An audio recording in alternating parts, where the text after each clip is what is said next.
जो मेव है यहाँ, ये सादगी और ये एक ऐसी सोच के आदमी है कि ये कभी झूठ नहीं बोलते थे। इनकी सादगी को देखते हुए उसने कहा था कि सत्यमेव पुरम।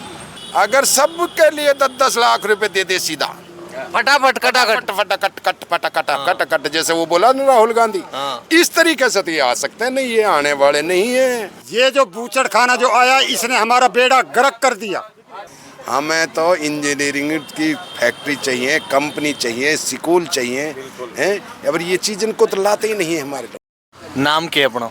आस मोहम्मद। आस मोहम्मद जी, आपका नाम है तो स्वयं नबी को नाम है मोहम्मद, तो उम्मीद है आप सच्ची बोलोगा। अपने मेवात के पिछड़ो रहने को कारण के लोग हम खुद हैं कारण भाई। कैसे कैसे कि जहाँ सही काम करना हो हम कराएंगे। समस्या क्या है अपने?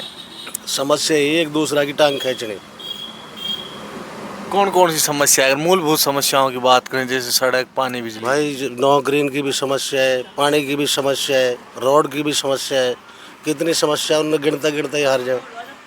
अगर हम बात करें अब की बार तो जो प्रत्याशी आ रहे हैं वोट मांगने, तो आप उनको समस्याएं बता रहे हैं या नहीं?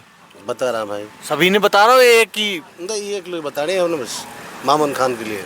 मामन खान को बताओगे? हाँ जी। तो आपको लगता है मामन खान समस्याओं को दूर कर देंगे? जरूर करेंगे इंशाल्लाह। कौन कौन से काम करवाओगे अगर विधायक बन गए मामन खान? भाई हम तो रोड और पानी और बिजली की कहेंगे बस। नाम क्या बनो? आमिर। आमिर, विधायक साहब मामन जी, कैसा लगा आपने उनको शासन? बहुत बढ़िया। क्या बढ़िया कर दिया? सब कुछ बढ़िया कर दिया उसने। कोई 2-4 काम तो गिनो। अरे नोह को दंगा हुआ की बदौलत जो वन करवायो, रुकवायो। मामन ने रुकवायो या करवायो? तो रुकवायो। हाँ, और वे तो कह रहे हैं कि प्याज सी फोड़ दी, वो के सीन हो? वरना वो सीन के हो प्याज सी फोड़ दी जो? तो वैसे लगाई पब्लिक ने। पब्लिक लगाई। नाम क्या जी अपनो? मेरा नाम अकमुद्दीन है जी। अकमुद्दीन जी, अपने मेवात पिछड़ा रहने को कारण के है? कारण यही है, एक दूसरे की टांग खींचना। मैं बस कारण कहा है, मैं और कहा कारण लगा। आपने किसकी टांग खींच ली? हमारे साथ तो हमारे दीपेंद्र जी ने जो पावर हाउस है यहाँ में उद्घाटन किया था, हमने ज़मीन दी थी बिजली हाउस पावर के लिए।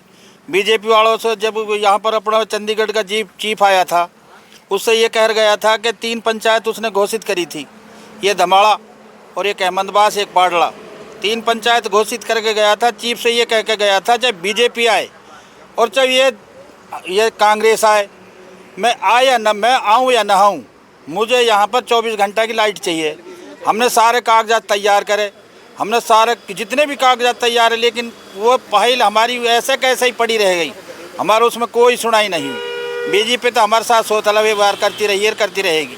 अब की बार अगर मामन यादव जीत जाते तो आप कौन सा काम करवाओगे उनसे? मम्मन अगर हमारे जीत गया, हबीब हमारा जीत जाए, दोनों विधायक में कोई सा भी जीत जाए, ये तो हमारा काम करेंगे ही करेंगे। तो ये तो हबीब की टक्कर मान रहा हूँ मम्मन से या नसीम की? हबीब की टक्कर ही, मम्मन साहब नसीम पसीम तो रहेगा पीछे। नाम क्या अपना? नाम है जी मेरा जफरुद्दीन। जफरुद्दीन, आप तो युवा हो और शिक्षित भी हो, अगर मैं बात करूँ अपना मेवात पीछे रहने का कारण क्या है? देखिए, मेवात का जो पिछड़ापन का कारण रहा है हमारी लीडरशिप रही है, और लीडरशिप को कहीं बढ़ाने में हमारा रोल रहा है, तो इसलिए हम दोनों को जिम्मेदार मानते हैं, हमारी लीडरशिप भी, हमारी वोटर्स भी, जनता भी। इसमें हम क्योंकि अच्छे एक नेता का चुनाव नहीं कर पाए जो हमारी आवाज़ बन सके, जो डेवलपमेंट के लिए बात कर सके, क्योंकि सरकारों की चापलूसी करी है हमारी लीडरशिप ने। नहीं तो बड़े बड़े मंत्रालय इनके पास रहे हैं, इन वित्त मंत्रालय जैसे मंत्रालय हमारे मेवात के लिए मिले हैं, तो उसके बावजूद भी हमारा मेवात आज भी बहुत पिछड़ा है। कौन सी ऐसी 5 समस्याएं हैं अगर वो दूर हो जाए तो मेवात आगे आ जाएगा? कोई 5 समस्याएं बताइए। देखिए, जो सबसे बड़ी हमारी जो इस झिरका विधानसभा की सबसे बड़ी समस्या हमारी ये रोड है जी, खूनी रोड। ये खूनी रोड के नाम से जाना जाता है। अगर इसको 4 लेन कर दें तो यहाँ विकास के द्वार खुल जाएँ, इंडस्ट्री आ जाएँ, लोग यहाँ इन्वेस्ट करें पैसे को। सबसे बड़ी समस्या हमारी ये रही है यहाँ पर। दूसरा, यहाँ अगर हम बात करें कॉलेजों की या यूनिवर्सिटी की, ये हमारे लिए बहुत बड़ी एक दुर्भाग्यपूर्ण लगा लो, या हमारी कई कमजोरी लीडरशिप की लगा लो कि हमें कभी भी यहाँ न यूनिवर्सिटी दी गई, न बड़े बड़े कोई कॉलेज दिए गए, उसमें हमें पिछड़ा रखा गया।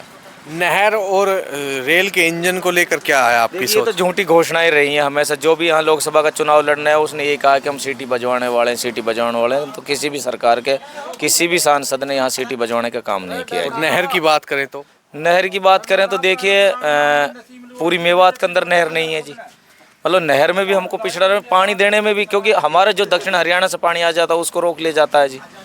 रेवाड़ी वाले हमारे लिए पानी नहीं आने देते, तो कहीं ना कहीं हमारी लीडरशिप की कमजोरी रही है। देखिए, आप एक शिक्षित रहे हैं और मैं ये पूछना चाहूँगा कि अभी तक जितने मुख्यमंत्री आए हरियाणा के अंदर, चाहे वो भजन लाल हो, मनोहर लाल हो, बंसी लाल हो, बहुत सारे मुख्यमंत्री आए, हुड्डा जी भी आए, मनोहर लाल जी भी आके चले गए, अब नायब सिंह सैनी।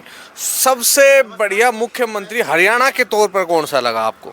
देखिए, मैंने बहुत कुछ देखा है और मैंने जितना मतलब समझने की कोशिश करी है, मेवात के लिए जो सबसे बेस्ट मुख्यमंत्री रहा वो रहा ओम प्रकाश चौटाला, जिसने मेवातियों के सुख दर्द में मेवाती बन के अपने कार्यकाल में मेवात के साथ खड़ा रहा। जो भी चीज़ें रही वो उसने दी, चाहे जिला बनाने की बात हो, चाहे बुजुर्गों की पेंशन बनाने की बात हो, या मेवात में छोटे बहुत नाले खुदे हुए हैं नहरों के टाइप में, वो उसी के टाइम के खुदे हुए हैं, वो उनके टाइम में दिए गए हैं जी। कुछ लोग बता रहे थे जिले के नाम के ऊपर, तो जिले का नाम नूहू होना चाहिए या मेवात होना चाहिए? देखिए, चौटाला साहब ने एक बहुत बड़ा नाम दिया था, सत्यमेवपुरम। अगर इसका अर्थ अगर देखा जाए तो अपना आप में एक बहुत बड़ी एक वो निकल के आती है, सत्यमेवपुरम।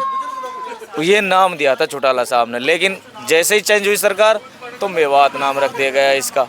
मेवात तो बहुत बड़ा है जी, मेवात एक डिस्ट्रिक्ट में समेट कर रख दिया। उसको चेंज करने के लिए लड़ाई लड़ी तो फिर कांग्रेस ने हमें लड़ाई लड़ने के बाद इसको नूह जिला का नाम दिया गया। आपके लिए अगर जिले का नाम हो तो सबसे सुंदर नाम कौन सा है? सत्यमेवपुरम। सत्यमेवपुरम। सत्यमेव, इसका अर्थ क्या होता है? सत्य, ये उन्होंने सत्यमेवपुरम इसलिए रखा कि जो मेव है यहाँ, ये सादगी और ये एक ऐसी सोच के आदमी है कि ये कभी झूठ नहीं बोलते थे। इनकी सादगी को देखते हुए उसने कहा था कि सत्यमेवपुरम, इसलिए उन्होंने रखा था जिसका नाम। देखिए, सत्यमेवपुरम के ऊपर भी हम डिस्कस करेंगे, प्रत्याशी जो वोट मांग रहे हैं उनसे, और भी मेरे साथ यहाँ पर लोग मौजूद है। नाम क्या है अपनो? बढ़न है जी। बढ़न। तो अगर बात करा अपन मेवात की तो ये पीछे कैसे रहेगो? सबसे पहली बात तो ना, मेरी भी 76 साल की उम्र होगी, और देश भी 76 साल होगा अंग्रेजन से आज़ाद हुए। आज़ाद हुए, और एक एक लीडर को भी पता है, नीचे सुर हाई लेवल तक। पहली कमी तो हमारे खुद नेतान की। कौन कौन सी कमी है नेतान में? कौन कौन सी कमी? अपनी मेवात में ये वो चीज नहीं लाए जो लाने लायक थी। ना ये कोई शिक्षा ला सके, ना ये कोई नहर ऐसी ला सके इस हल्का में। तो बूचड़ खाना लेके आए हैं ना, ये जो बूचड़ खाना जो आया, इसने हमारा बेड़ा गर्क कर दिया। बूचड़ खाना लेके आए हैं ना, ये जो बूचड़ खाना जो आया, इसने हमारा बेड़ा गर्क कर दिया। ये हमको तुम तो कहते ही हो, हमारा इसे देखो, ये हमारा अंदर से खा रहा है, ये हमने खत्म कर रही है। ये बूचड़ खाना हम जब खुद से ये बंद कर दे, खत्म करे। अगर अब बात करा चुनावन की तो क्या समीकरण लगे आपने? भाई अब सीधी सी बात है, सरकार तो वही लीडर कभी इतकू आते हैं, कभी इतकू आते हैं, लेकिन सीधा सट विकास हो नहीं रहा, बदलाव चाह रही है। अब भाई ये कांग्रेस पहले भी खूब देखी, बीजेपी से हमें कोई एलर्जी नहीं।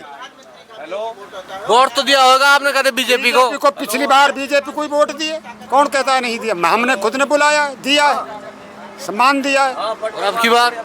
और हमें बीजेपी से कोई एलर्जी नहीं, कोई बुरी पार्टी नहीं बताते। ये जो जात भात का ये बांटना सौदा, ये हमारी समझ से बाहर है। हम देश के भारत के नागरिक है, भारत में रहेंगे, भारत हमने जीता है। तो देखिए कैसे युवा हो चाहे बुजुर्ग हो, वो जोश से हम भारतवासी हैं बोलते हैं। लेकिन फिरोजपुर में काम क्यों कैसे ना हो रहा अपना में? फिरोजपुर में काम इसलिए नहीं हो रहा, यहाँ के लोग हैं सीधे अनपढ़। समझ में आ रही बात? जैसी इनकी भविष्य है सरकारी, वो तो ये समझते नहीं है बात, वाह ये समझना। और भाई ये जो विधायक हैं, इनने बेचारे ने अपनी अपनी दुकान खोल रखी है और अपनी दुकान चमका रहे हैं। या कि असली कारण देश या हमारे पिछड़ापन के कारण यूँ है, पिछड़ापन के कारण हमारी ये है कि हमारे नहर नहीं है, पानी नहीं है, बिजली नहीं है, और जो है कि रेल नहीं है, कंपनियां नहीं हैं। यहाँ तो अनपढ़ पागल बावड़ भूत से बने पड़े हैं। बूचड़ खाना कौन लेके आए हो? बूचड़ खाना तो भाई वो योगी जी ने भगाया यूपी से। अच्छा, बूचड़ खाना भगाया यूपी में से योगी ने। अब योगी ने कह दिया जाओ मेवात हरी समझ बात। अब वो भी मुसलमान समझ के नहीं इनको खोल रहे हैं, ये सब कौम, क्योंकि हाँ हैंगे सीधे आदमी पागल। ये तो बेचारा सीध सादगी में रह रहा जी मेवात, तो इसलिए कुछ पिछड़ापन है इसमें। फैक्ट्री आनी चाहिए बढ़िया इंजीनियरिंग वाली। इंजीनियरिंग वाली ऐसी तो लाते ही नहीं है। हमें तो इंजीनियरिंग की फैक्ट्री चाहिए, कंपनी चाहिए, स्कूल चाहिए हैं। अब ये चीज़ इनको तो लाते ही नहीं है हमारे लोग। हम क्या करें, हमारे ये बच्चे डोल रहे हैं, ये सारे अनपढ़। हाँ देखिए बेचारे, कोई नहीं जानता, कुछ भी नहीं जानता, कौन इसलिए रह गया। सर एक बात बताओ, ये आप बता रहे हो नेता चालाक है, जनता भोली है, तो भोली जनता में क्यों ना यूनिस जी भी खड़ा हो जाए कि भोली जनता को प्रतिनिधित्व क्यों ना रख सके। बाबा बात सही है, लेकिन ये इतने भोले भाले भी नहीं है। ये ऐसे बहुत, मेरा जो भाई है, मेरा खास भाई ने मेरी टांग पकड़ने के खींच के चलेगा और दूसरे की नहीं पकड़ेगा। वो दूसरे की टांग पकड़ेगा तो वो मेरा मरेगा, वो तो मेरी खींचेगा, भाई की खींचेगा, भाई की खींचेगा, और किसी की नहीं खींचता। एक बात और बताओ, जो अपना मेवात का गांव है वे कोई बीजेपी में आधा कांग्रेस में मिला पड़ा है, बट रहा है। वे एकदम साथ नहीं आ रहा, ना तो वो बीजेपी के साथ आ रहा, ना वो कांग्रेस साथ आ रहा, ना इन्हें लोग साथ आ रहा, ना आम आदमी पार्टी के साथ आ रहा। हर गांव में कहीं में 2 थोक मिलेगा, कहीं 4 थोक मिलेगा। उनसे कोई एक लाइन में बात कह दो जैसे उनके समझ में आ जाए। ये नहीं करेंगे जी, नहीं करेंगे। एक लाइन में तो आ जाएगी। अगर सबके लिए 10-10 लाख रुपए दे दे सीधा फटाफट कट कट, जैसे वो बोला ना राहुल गांधी, इस तरीके से तो ये आ सकते हैं। नहीं, ये आने वाले नहीं है। एक लाइन नहीं। तूने मुझसे बात कर ली और मैंने इनकी कह दी कि भाई ये सब मेरे साथ हैं, तो ये अरे तू तो मेरा हो गया, ये तो मेरा हो गया। वो बड्ढान में मुझे पटक देंगे, तू तो निकल जाएगा, मुझे नहीं छोड़ेंगे। तो देखिए, अच्छा बिक गया ये और पर लिहान लगाते हैं कि बिक गया, इसको भी लिहान लगाते हैं। यह हमारी सादगी, इसलिए सादगी, हम पागल। देखिए एक लाइन में समझा दिया यूनिस खान जी ने कि किस तरह से मेवात एक नहीं हो पा रहा है। मिलते हैं हम अगली वीडियो में, और मेवात का लगातार हम दौरा करा रहे हैं, आपको अपने वीडियो के माध्यम से मेवात का दर्शन करा रहे हैं। परंतु मेवात खाने, रेलवे और अगर हम बात करें नहर की समस्याओं से ये जूझ रहा मेवात, और अशिक्षा यहाँ की एक बड़ी उपलब्धि कहूँ नेताओं की देन है, तो कोई बड़ी बात नहीं होगी। मिलते हैं हम अगली वीडियो में, तब तक जय भारत, जय हिंद।